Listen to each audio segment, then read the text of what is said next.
You're gonna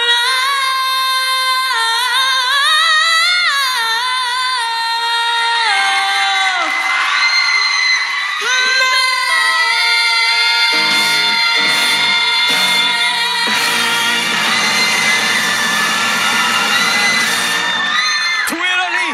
Twirly! Okay lang kayo. Okay na. Wow, grabe. Napaka-powerful naman yun. Gusto ko munang marinig ang reaksyon ni Coach Julie dito. Wow! Alam mo, unang buka pa lang ng bibig ninyo, nung biglang tumugtog pa lang yung "And I'm telling you." Grabe. That was such a powerful song. Pero na-pull off nyo siya. Sino yung 13 sa inyo? 13 and... 10 years old po. Oh my God. Your voices are so huge. Coach Billy. Ay, hello. Hello po. Ako, I did enjoy the performance as well. Nagustuhan ko rin yung performance. Napaka, as in like, in your face, pam, pam, pam, pam, pam. Walang pahinga. Kumbaga, you came here para mag-compete. Hindi kayo para nag-pass lang ng time, nag-perform at umalis. No, you want to stay. But, since this is a competition then, be careful lang sa diction lang kanta. Yung clarity lang ang importante rin kung may ginagawa tayong kantang hindi sa atin din, syempre. But apart from that, strong and powerful performance. Thank you po.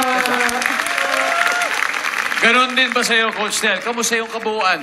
Ako po, yung buong performance nyo, I like it. Like, I super duper like it.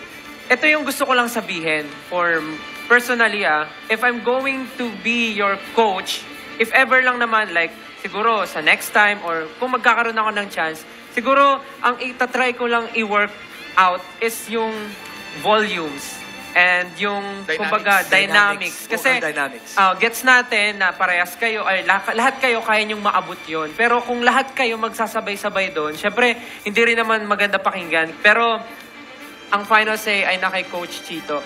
Congratulations ulit. Congratulations!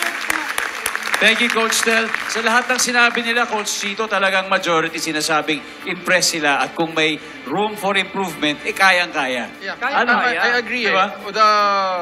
The only thing that I want to improve on actually is yung dynamics nga para mas may dagdag drama and depth. Alam mo yun? May And feeling. know when to pull back. Hindi yung kaya sabi Sabay-sabay. mo in your face in your face, diba? But I know, alam ko yung pinagdaanan natin kahapon, you were crying. I'm so thrilled na nakasmile ka ngayon and yung ginawa niyo pang competition talaga. Thank you po. Maraming